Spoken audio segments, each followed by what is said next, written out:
गुलाम मोहम्मद।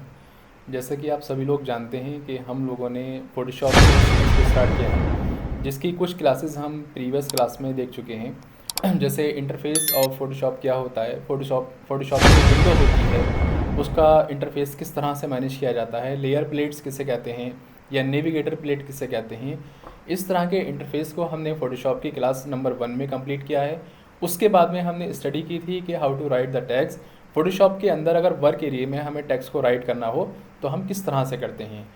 तो ये फ़ोटोशॉप की आज हमारी 3rd क्लास है, क्लास नंबर 3rd रहेगी, जिसके अंदर हम लोग शेप्स पर काम करना सीखेंगे। फ़ोटोशॉप के अंदर जो शेप्स होते हैं वो किस किस टाइप के होते हैं, किस तरह से होते हैं और उनका इम्प्लीमेंट हम कैसे कर सकते हैं।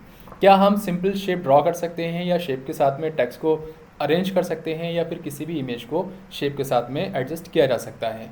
तो शेप्स पर कंप्लीट सीरीज़ आज हमारी ये रहेगी, कंप्लीट क्लास ये रहेगी और इसी क्लास में हम कंप्लीट शेप्स को मॉडिफाई करना, उसको ड्रॉ करना, उसको कस्टमाइज़ करना या फिर एक नए सिरे से शेप्स को ड्रॉ करना, इसके अंदर हम सारी चीज़ों को पढ़ने वाले हैं। फ़ोटोशॉप के डिज़ाइनिंग को, इमेज एडिटिंग को अच्छे से सीखने के लिए आप इस चैनल से कनेक्टेड रहिए और इसी के साथ में फ़ोटोशॉप से रिलेटेड सारी वीडियोस आप देखते रहिए। तो आप अपने क्लास को रिवाइज़ भी करा सकते हैं, प्लस फ़ोटोशॉप से जुड़ी बहुत सारी इन्फॉर्मेशंस को आप आसानी से गेट कर सकते हैं। आप किसी भी इंस्टीट्यूशन से अगर अपना कोर्स कंप्लीट कर रहे हैं, देन फ़ोटोशॉप आपका चल रहा है, फ़ोटोशॉप के बहुत सारे पॉइंट्स को आप इस क्लास से कवर कर सकते हैं। तो ज़्यादा टाइम ना लेते हुए चलिए स्क्रीन पर चलते हैं और हम देखते हैं किस तरह से फ़ोटोशॉप के अंदर शेप्स को ड्रॉ करना, उसको मॉडिफाई करना, उसको कस्टमाइज़ करना, उसको अनग्रुप और ग्रुप करना या फिर उसके अंदर कलर या स्ट्रोक लगाना, ये सारी चीज़ें हम लोग इस क्लास में पढ़ने वाले हैं। फ़ोटोशॉप के अंदर शेप्स जिस पर हम आज की वीडियोस में काम करने वाले हैं, उसको मॉडिफाई करना, उसमें क्लास उसके मॉडिफाई करने के साथ साथ उसका स्ट्रोक क्रिएट करना, उसके अंदर कलर देना, ग्रेडियंट पैटर्न, डिफरेंट टाइप्स के कलर होते हैं, उन सारी चीज़ों को हम इस क्लास में पढ़ेंगे। तो चलिए स्क्रीन पर चलते हैं और देखते हैं किस तरह से शेप्स का हम यूज़ करते हैं। जैसे कि आपके सामने कंप्यूटर की स्क्रीन है यहाँ पर, और यहाँ पर हम लोग ओपन कर लेते हैं फ़ोटोशॉप। ये जैसे ही हम लोगों ने फ़ोटोशॉप को ओपन किया तो आप देख पा रहे होंगे कि यहाँ पर आपके सामने कई सारी चीज़ें मैंने ऑलरेडी अरेंज की हुई हैं। जैसे फॉर एग्जांपल ये जहाँ मेरा माउस पॉइंटर मूव कर रहा है, इसे हम अपना वर्क एरिया कहते हैं। ये हमारा चैनल्स हैं और ये हमारी नेविगेटर प्लेट है और ये हमारी लेयर्स कहलाती है। इसके जस्ट बराबर में हमारे पास टूल्स होते हैं जहाँ फ़ोटोशॉप में हमें वर्क करना होता है। फ़ोटोशॉप के अंदर वर्क करने के लिए टूल्स का एक इम्पोर्टेंट रोल होता है। आपको अगर टूल्स कंट्रोल करने आते हैं, आपको अगर टूल्स पर काम करना आता है, तो फ़ोटोशॉप पर आप बहुत अच्छा और अट्रैक्टिव डिज़ाइन आसानी से बना सकते हैं। देन चलते हैं। तो अभी हमारे पास जो वर्क एरिया है ये हमारा ट्रांसपेरेंट टाइप वर्क एरिया है। अगर इसमें चाहें तो हम कोई भी कलर दे सकते हैं। वर्क एरिया को कैसे इंसर्ट कराते हैं ये हमने प्रीवियस अपने फ़ोटोशॉप की क्लास नंबर 1 में स्टडी किया हुआ है। कितने टाइप से हम उसको मैनेज करा सकते हैं और कितने टाइप से हम उसको इंसर्ट करा सकते हैं, ये सारी चीज़ें हमारी फ़ोटोशॉप की क्लास नंबर 1 में आपको बताई गई हैं। अगर आपने क्लास नंबर 1 को नहीं स्टडी किया है तो आप फर्स्ट ऑफ ऑल उस क्लास पर जाइए और उसकी अच्छे से स्टडी कीजिए, देन फिर आगे का प्रोसेस आपको समझ में आएगा। तो यहाँ पर हम लोग आते हैं। देन आने के बाद में हमारे पास रहता है ये फ़ोटोशॉप और ये हमारा वर्क एरिया। अब इस वर्क एरिया में हम इसको बैकग्राउंड के कलर के साथ में फिल भी करा सकते हैं। बैकग्राउंड कलर के साथ फिल कराना है या फिर किसी और चीज़ के साथ फिल कराना है वो आपकी मर्ज़ी है। फॉर एग्ज़ाम्पल जैसे मैंने यहाँ पर ग्रेडियंट अप्लाई करना है तो मेरे पास एक ग्रेडियंट का टूल है। जैसे मैंने कर्सर को रखा तो उसने ग्रेडियंट अपना नाम बताया और अपनी की भी बताई। जैसे हम यहाँ क्लिक करते हैं हमारे पास प्रॉपर्टीज़ बार ऑटोमेटिकली एक्टिवेट हो जाती है गाइस, और यहाँ पर जाने के बाद हमें डिफरेंट टाइप्स के कलर्स कॉम्बिनेशन मिलने स्टार्ट हो जाते हैं। इसी को हम कहते हैं gradient. Gradient students simply meaning होता है मल्टीपल कलर्स कॉम्बिनेशन। जब बहुत सारे कलर्स आपस में मिलकर एक नया लुक क्रिएट करते हैं तो उसे हम ग्रेडियंट कलर कहते हैं। देन यहाँ पर हम लोग क्या करेंगे, जो भी आपको अपनी मर्ज़ी का कलर चाहिए फर्स्ट ऑफ ऑल आप उस कलर में जाते हैं। फॉर एग्जांपल जैसे आपने यहाँ से ये वाला सिलेक्ट कर लिया तो आपके प्लेट में आ गया। उसके बाद में प्लेट में आने के बाद ग्रेडियंट के कुछ टाइप्स होते हैं तो हमने यहाँ से लीनियर ग्रेडियंट लिया हुआ है। ये सारी चीज़ें मैंने इंटरफेस में आपको बता रखी हैं, आप वहाँ जाकर स्टडी कर सकते हैं। लीनियर ग्रेडियंट लेने के बाद में हम नॉर्मली क्या करते हैं, अपने वर्क एरिया में इस लाइन को इस तरह से ड्रॉ करते हैं और ड्रॉ करने के बाद जैसे ही इसको ड्रॉप कर देते हैं तो ये हमारे पास कलर फिल हो जाता है। तो आपने देखा कि हमारे वर्क एरिया में कलर कॉम्बिनेशन आ गया, तो कहीं पिंक है तो उसका कहीं वाइट है, सॉरी लाइट है, या फिर उसका डार्क है। इस तरह से हमने यहाँ पर देखा। एंड नाउ हमें लेयर प्लेट में मिल गया कि देखो ये लेयर प्लेट से आपकी इस लेयर प्लेट में लेयर 1 लिखा हुआ है। अगर आप चाहें तो इसको रीनेम भी कर सकते हैं, डबल क्लिक प्रेस करते हैं तो आपका रीनेम हो जाता है। नाउ आप यहाँ पे लिख सकते हैं BG, यानी कि ये आपका बैकग्राउंड कलर है। यहाँ पर आपको वर्क करना है। देन इसके ऊपर अब हम जो भी काम करेंगे तो वह यहाँ से मैंने लेयर को इंसर्ट किया और ये हमारे पास एक लेयर बनकर आ गई, लेयर 1। यहाँ से हम अपनी शेप्स को ड्रॉ करना पड़ेंगे। शेप्स को कैसे ड्रॉ किया जाता है? फर्स्ट ऑफ ऑल हमारे पास में ग्रेडियंट से नीचे डॉच टूल होता है, फिर हमारे पास में हॉरिजॉन्टल टाइप टूल होता है और उसी के जस्ट नीचे हमारे पास होता है शेप टूल। यहाँ पर जैसे हम क्लिक करते हैं तो बाय डिफ़ॉल्ट जो शेप आपने सेलेक्ट किया हुआ है वो यहाँ आइकन में शो होने लगता है। जैसे मैंने अगर रेक्टेंगल पे क्लिक किया तो रेक्टेंगल आ जाएगा, अगर मैंने राउंडेड पे क्लिक किया तो राउंडेड आ जाएगा, और अगर मैंने एलिप्स पे क्लिक किया तो गाइज यहाँ पर एलिप्स बनकर आ जाएगा। And now first of all मुझे लेना है रेक्टेंगल। यहाँ रेक्टेंगल पे क्लिक करने के बाद उसकी प्रॉपर्टीज़ हमारे सामने शो हो जाती हैं। प्रॉपर्टीज़ में सबसे पहले आपको एक बात ध्यान रखनी है कि आपके पास में 3 ऑप्शन रहते हैं। जैसे मैंने कर्सर रखा तो उसने नाम बताया shape layer, again path and now fill pixels. तो शेप को ड्रॉ करने के लिए 3 पॉइंट्स हमारे पास में होते हैं। एक हमारा शेप लेयर के नाम से होता है, एक हमारा पाथ के नाम से होता है और एक फिल पिक्सल्स के नाम से होता है। तो फर्स्ट ऑफ ऑल हमें क्या करना है, क्योंकि हमें शेप को ड्रॉ करना है तो शेप को ड्रॉ करने के लिए हम लोग उसके शेप लेयर में जाते हैं। एंड नाउ यहाँ से जाने के बाद में फिर उसका हम सिलेक्ट करते हैं कलर क्या चाहिए। देखिए जैसे मेरे पास में यहाँ मेंशन है कलर हमें क्या चाहिए, तो मैंने कलर पे क्लिक करना है। तो जैसे यहाँ पर कलर पे आए तो वाइट कलर है, उसके बाद में हम शेप को ड्रॉ करेंगे तो वाइट कलर में स्टार्ट हो जाएगा। एंड नाउ मैंने इस तरह से शेप को सिंपल ड्रॉ कर दिया। नाउ गाइज ये बन गया मेरा एक शेप। अब शेप बनाने के बाद में उसको मूविंग करना है, उसको रिसाइज करना है, तो उसके लिए हमें चाहिए होता है मूव टूल, और मूव टूल के लिए हमारे पास की होती है वी प्रेस कर दो या मूव टूल पे क्लिक कर दो तो आपके पास ना ये इस तरह से सिलेक्शन बन के आ जाता है, और इस सिलेक्शन की हेल्प से आप अपने शेप को इस तरह से रिसाइज भी कर सकते हैं, उसकी विड्थ को भी मैनेज कर सकते हैं और उसकी हाइट को भी मैनेज कर सकते हैं। तो मैंने यहाँ से हाइट को मैनेज किया लाइक दिस, ये बन गया हमारे पास 1 शेप। अब जब किसी भी शेप को, किसी भी ऑब्जेक्ट को, एक बात ध्यान रखिएगा, किसी भी ऑब्जेक्ट को, चाहे वो इमेज हो, चाहे वो आपकी शेप हो, चाहे वो आपका टेक्स्ट हो, जब भी आप उसको रिसाइज करते हैं या उसको मूव करते हैं तो उसको दूसरी जगह पर या अपने एक्चुअल साइज में फिट होने के लिए आपको एक बार एंटर प्रेस करना पड़ेगा। तो यहाँ मैंने एंटर प्रेस किया तो यह फिट हो गया। एंड नाउ उसके बाद में हम क्या करेंगे, एक अनोदर शेप फिर से इंसर्ट करा लेते हैं रेक्टेंगल, और यहाँ पर इस बार मैंने शेप कुछ इस तरह से ड्रॉ किया लाइक दिस, ये सेकंड शेप आ गया। तो यहाँ फिर से मूव टूल उठाकर मैंने इस बार इसको विड्थ में अरेंज कर दिया, एंटर किया। एंड नाउ ये हमारा वर्टिकल बना और ये हमारा हॉरिजॉन्टल बना। तो आप यहाँ पर देख पा रहे हैं कि 2 शेप्स हमने ड्रॉ किए। अब इसी तरह से किसी भी शेप्स को उठाने के बाद में, उसको गेट करने के बाद आप उसको पूरी तरह से कस्टमाइज़ कर सकते हैं। एंड नाउ रेक्टेंगल फिर से उठाते हैं हम लोग, और यहाँ मैंने एक छोटा सा शेप को ड्रॉ किया लाइक दिस, और इसी तरह से इसके जस्ट बराबर में अगेन लाइक दिस, और ये हमारे पास में अलग अलग टाइप से 2 शेप्स बनकर आ गए। तो शेप्स ड्रॉ करना समझ में आया। इसी के साथ में अगर हम चाहते हैं फॉर एग्जांपल कोई अनदर शेप, तो राउंडेड रेक्टेंगल पे क्लिक करेंगे और उसके बाद में हम शेप को यहाँ से राउंडेड रेक्टेंगल बना सकते हैं। तो गाइज आप लोग देख पा रहे होंगे कि यहाँ और यहाँ इस वाले शेप में, दोनों में थोड़ा फ़र्क है। अगर यहाँ देखेंगे आप तो मैंने थोड़ा सा इसको जूम किया नेविगेटर प्लेट की हेल्प से लाइक दिस, इसके कॉर्नर देखिए और इसके कॉर्नर देखिए, यहाँ दोनों में फ़र्क है। ये राउंडेड रेक्टेंगल कहलाएगा और ये हमारा कंप्लीट रेक्टेंगल कहलाएगा। देन हमने इसको थोड़ा छोटा किया। अब क्या राउंडेड रेक्टेंगल बस इतना ही शो होता है, इतने ही उसके कॉर्नर राउंड होते हैं? एक क्वेश्चन हमारे लिए ये बनता है। तो आप अगर राउंडेड रेक्टेंगल और भी चाहते हैं तो फर्स्ट ऑफ ऑल आप राउंडेड रेक्टेंगल का सिलेक्शन बनाएंगे, उसकी प्रॉपर्टीज़ बार में जाएंगे और जहाँ लिखा है आपका रेडियस, यहाँ से जितना आपको उसके कॉर्नर को कर्व देना है उतने नंबर आप यहाँ पर एंटर करा सकते हैं। फॉर एग्जाम्पल जैसे मैंने यहाँ से 30 पिक्सल्स में नंबर को एंटर किया और उसके बाद एंटर करते हैं। एंड नाउ अब शेप्स को अगर आप ड्रॉ करते हैं तो पहले के कंपैरिजन में अब आपके राउंडेड रेक्टेंगल कुछ ज़्यादा विजिबल हो जाते हैं। तो इस तरह से मेरे पास में ये शेप बनकर आ गया। एंड नाउ अब हम इसमें एक काम और क्या कर सकते हैं, इसी तरह से फिर से क्लिक किया हमने एलिप्स, तो यहाँ से हम एलिप्स हमने ड्रॉ किया। अब ये कंप्लीट रेक्टेंगल है, वो कंप्लीट एलिप्स है, कंप्लीट ओवल है, कंप्लीट सर्किल है, ये कैसे पता चलेगा? तो अभी हमने देखो यहाँ पर इसको इस तरह से ड्रॉ किया तो इसकी विड्थ कम है और हाइट ज़्यादा है, ये हमारा ओवल कहलाता है। एंड नाउ अगेन हम इसको कंट्रोल के साथ में ड्रॉ करते हैं, यहाँ शिफ्ट के साथ में इसको ड्रॉ करते हैं, सॉरी शिफ्ट के साथ में। तो शिफ्ट के साथ में जब हमने ड्रॉ किया तो ये कंप्लीट हमारा क्या बनकर आया, सर्किल बनकर आया।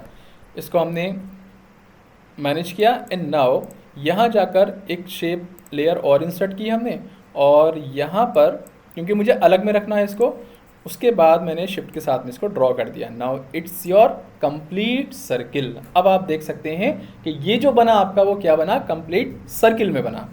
एंड नाउ ये जब कंप्लीट सर्किल आपका बन गया तो अब आगे नेक्स्ट शेप में चले जा सकते हैं हम। यहाँ पर मैंने क्लिक किया, देन अगेन हम जाते हैं और पॉलीगॉन टूल में, देन यहाँ से हमने ड्रॉ किया तो ये हमारा पॉलीगॉन टूल बनकर आ गया और इसको हमने इस तरह से मैनेज कर दिया। तो गाइस कितना इजी है कि आप शेप्स को इस तरह से ड्रॉ कर सकते हैं।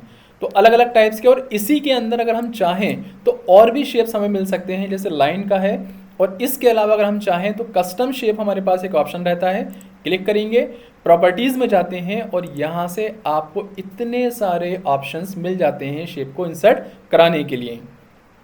नाउ कभी कभी ऐसा होता है कि ये विंडो हमारी इतनी बड़ी ना होकर बहुत छोटी सी होती है, ऐसा भी होता है। तो आप इसके कॉर्नर पे क्लिक करेंगे और डबल हेड एरो बन के आएगा और इसको इस तरह से आप ड्रैग कर सकते हैं, तो आपके सामने ये कंप्लीट विंडो विजिबल हो जाती है।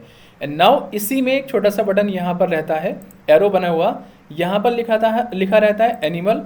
तो एनिमल से रिलेटेड इमेजेस मिल जाएंगी, यानी शेप्स मिल जाएंगे आपको। एरो पे क्लिक करेंगे तो एरो से रिलेटेड, और अगर आपको कैटेगरी वाइज चाहिए बैनर से रिलेटेड, और इसी तरह से हमें चाहिए यहाँ पर ऑल टाइप्स, तो हम ऑल पे क्लिक करेंगे तो सारे शेप्स हमारे सामने विजिबल हो जाते हैं।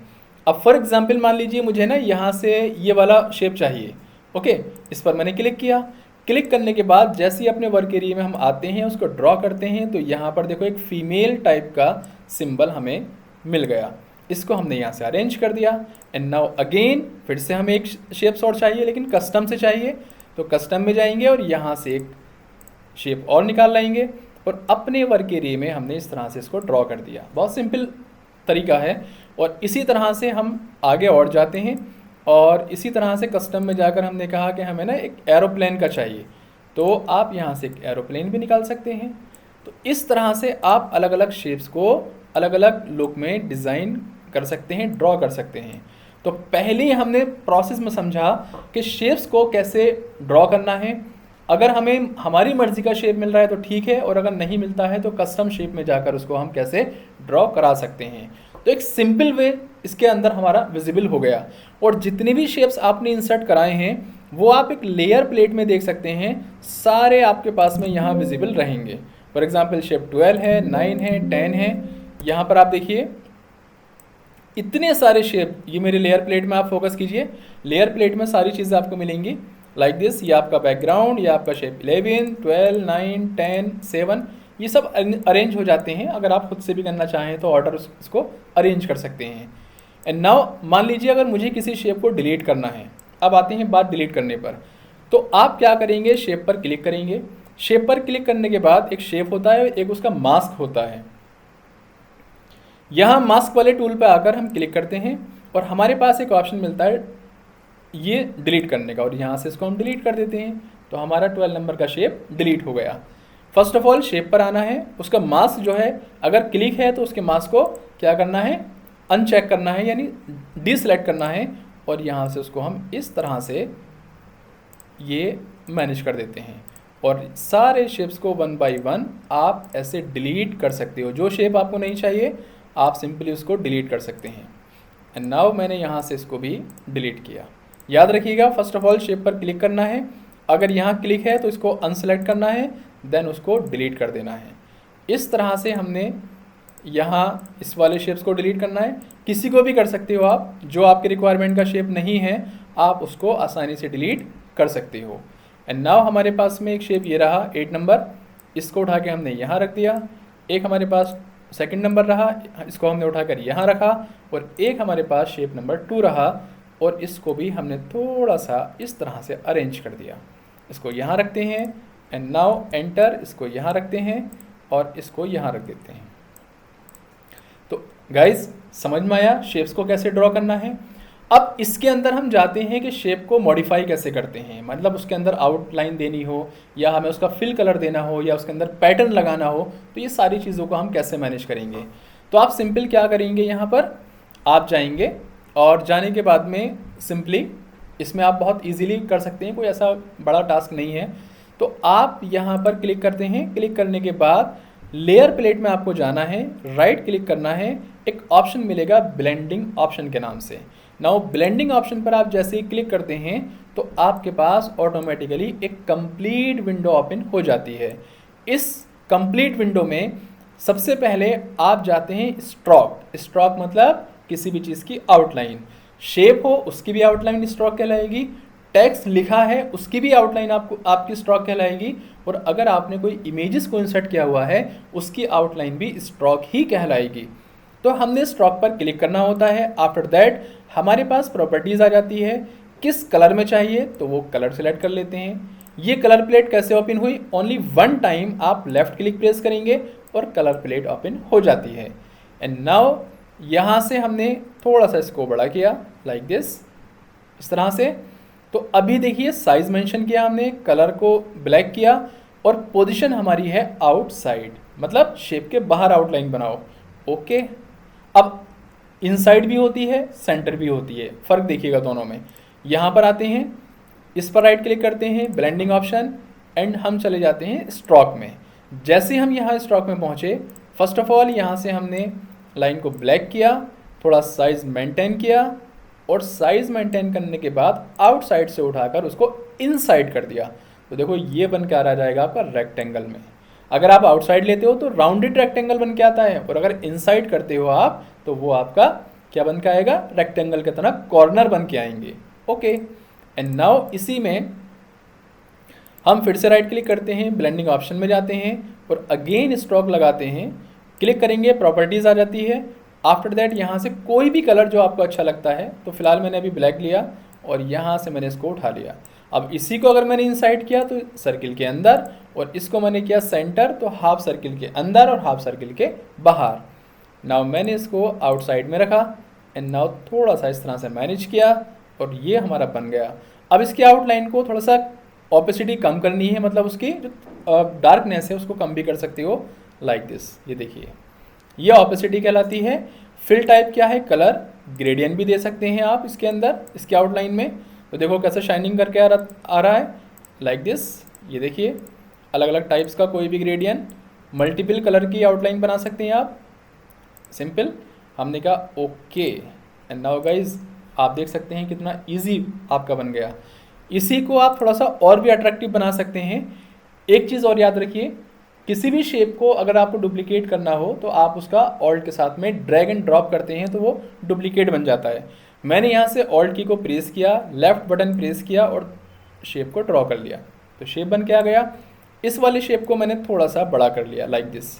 अब मुझे ना इसको थोड़ा सा आउटलाइन में अट्रैक्टिव बनाना है, तो वापस हम जाएंगे ब्लेंडिंग ऑप्शन में, अगेन फिर से हम जाते हैं। स्ट्रोक हमारे पास ऑलरेडी बना हुआ है, देखो मैंने प्रीव्यू सामने रखा है आपके, स्ट्रोक हमारे पास ऑलरेडी बना हुआ है। एंड देन स्ट्रोक में आपने अपनी मर्जी का कोई भी कलर जो आपको बेटर लगता है वो दे सकते हैं, इसमें कोई डाउट नहीं है। लाइक दिस हमने कहा चलो ये वाला कलर दो, ओके कलर दे दिया। अब ये कैसा दिखना चाहिए, रेडियल में तो रेडियल पॉइंट बनकर आ जाता है, एंगल में तो एंगल बन के आ जाता है, और रेफ्लेक्टेड तो रेफ्लेक्टेड बन के आ जाता है। ओके रेफ्लेक्टेड भी हो गया। स्केलिंग कितनी होनी चाहिए वो आप ऐसे कंट्रोल कर सकते हैं। ये देखिए थोड़ा सा 3D वाला लुक आपको नज़र आ रहा होगा, इसमें शाइनिंग बन के आ गई। और इसी शाइनिंग को और ज़्यादा अट्रैक्टिव बना सकते हैं आप। अब आपको जाना है बीवेल एंड एम्बोस में। बीवेल एंड एम्बोस कॉन्टोर और यहाँ से लगा देंगे टेक्सचर। ये तो शेप के फिल के अंदर आ गया, हमें टेक्सचर नहीं लगाना, कॉन्टोर में गए हम। कॉन्टोर में जाने के बाद अलग अलग टाइप्स यहाँ से मिल जाते हैं और ये हमारे पास में बीवल की डेप्थ बना लेते हैं लाइक दिस। एंड नाउ ये लिखा है स्मूथ रहने देते हैं। इनर एम्बोस या पिलो अलग अलग टाइप से होते हैं, तो आउटर पिलो बीवल हो गया हमारे पास में। साइज़ कितना रखना है वो देखिए आप, और यहाँ से सॉफ्ट इन कितना रखना है, तो ये हमने सॉफ्ट इन बना लिया। देन उसके बाद इसको ओके कर देते हैं। तो गाइस देखिए यहाँ पर एक 3D वाला लुक बन के आ गया। यह सिंपल आउटलाइन है आपकी और ये आपकी बनकर आ गई 3D लुक में। तो इस तरह से शेप्स हमारा बनकर रेडी हो जाता है। और शेप के अंदर अगर कलर देना हो फॉर एग्जांपल, तो आप राइट क्लिक करेंगे, फिर से ब्लेंडिंग ऑप्शन में जाएंगे और ब्लेंडिंग ऑप्शन में जाने के बाद आपको एक ऑप्शन मिलेगा कलर ओवरले। कलर ओवरले पर आप क्लिक करते हैं तो यहाँ से कोई भी कलर जो आप चाहते हैं शेप के अंदर लगा सकते हैं। और अगर शेप के अंदर कलर ओवरले हो गया, इसी को हमने साइड में ऑल्ट और लेफ्ट क्लिक के साथ में उठा के रखा, 2 कॉपीज बन गई। And now right click, blending option में फिर से जाएंगे। आफ्टर दैट हमें इस बार इस पर कलर ओवरले नहीं बल्कि ग्रेडियंट लगाना है, मल्टीपल कलर का कॉम्बिनेशन लगाना है। तो यहाँ से ग्रेडियंट में गए और यहाँ से ग्रेडियंट का लुक चेंज कर दिया लाइक दिस। आप अपनी मर्ज़ी से चेंज कर सकते हो। देखिए यहाँ से बहुत सारे इफ़ेक्ट हैं। तो आपके शेप के अंदर जो कलर अप्लाई हुआ वो अब कैसा हुआ, ग्रेडियंट में। अब ये कौन सा अच्छा लग रहा है वो आप अपने आप डिसाइड कर लीजिएगा। यहाँ से मैंने इसको रेडियल बनाया, थोड़ा सा स्केल को और बड़ा कर दिया like this. And now okay. और इसी के अंदर अगर आप लगाना चाहते हैं तो ऑल्ट के साथ में एक क्लिक हमने और किया, कॉपी बन गई हमारे पास। And now right click, blending option में जाएंगे अगेन, और इस बार हमने कहा कि हमें ग्रेडियंट नहीं चाहिए, तो ग्रेडियंट से अनचेक कर देना है। पैटर्न लगा सकते हैं, डिज़ाइन लगा सकते हैं जो रेडीमेड है लाइक दिस। कोई भी डिज़ाइन जो आपको बेटर लगता है वो आप इसके अंदर लगा सकते हैं लाइक दिस। इतने सारे डिज़ाइन होते हैं और पैटर्न चाहिए तो वो आप यहाँ से निकाल सकते हैं। आर्टिस्ट सरफेस से लेकर टेक्सचर फिल तक ये सब पैटर्न होते हैं। हमने कहा फ़िलहाल हमें आप ये वाला डिज़ाइन दे दीजिए, दिस वन। ओके, डिज़ाइन बन गया। इसकी स्केलिंग कितनी रखनी है वो रख दीजिए आप लाइक दिस। ऐसे आप कोई डिज़ाइन बना रहे हो आप। एंड नो यहाँ से हमने इसको ओके कर दिया।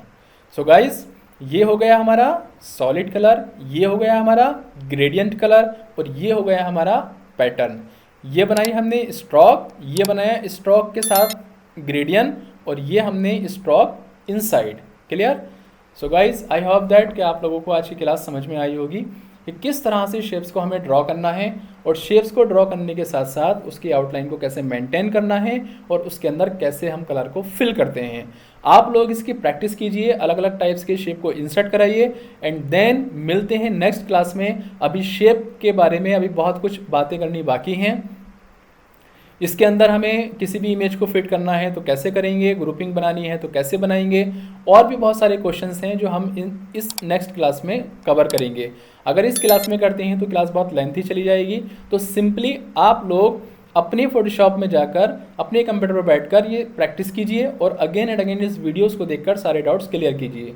किसी तरह का कोई डाउट्स मन में फिर भी बना रहता है तो कमेंट बॉक्स में कमेंट दीजिए या फिर स्क्रीन पर हमारा जो व्हाट्सअप नंबर आपको मिलता है उस पर आप अपने क्वेश्चन को लिखकर पूछ सकते हैं। तो आई होप दैट आप लोगों को ये क्लास समझ आई होगी। उम्मीद करता हूँ कि सारी चीज़ें शेप्स के बारे में क्लियर हो गई होंगी। इंशाल्लाह मिलते हैं नेक्स्ट क्लास में एक नई वीडियोज़ और एक नए टॉपिक के साथ। Thank you.